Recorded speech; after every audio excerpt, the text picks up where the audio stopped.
আসসালামু আলাইকুম। প্রথমে মাপ চেয়ে নিচ্ছি, জনাব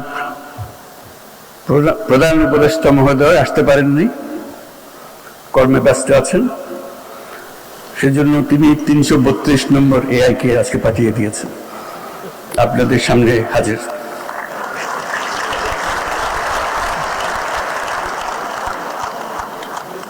আমি চেষ্টা করব উনি যা বলতে চেয়েছিলেন সেটা আপনাদের কাছে তুলে ধরার জন্য। আশা করি তিনি সন্তুষ্ট হবেন, তার কথাগুলো আমি বলতে পেরেছি। ঢোকার পথে আমি জিজ্ঞেস করেছিলাম শ্রোতাদের মধ্যে আমার মতো এআই কেউ আছে কিনা, এই জন্য জানতে চেয়েছিলাম তাহলে কথা বলতে সুবিধা হবে, আমার কথাগুলো তারা তাড়াতাড়ি বুঝবে।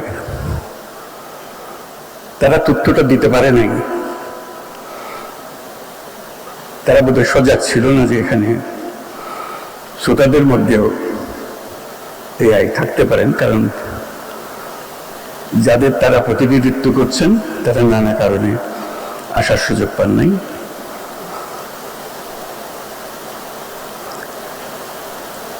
আজকে এটা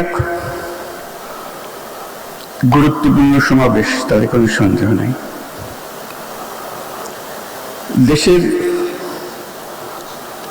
ভবিষ্যৎ নির্ভর করবে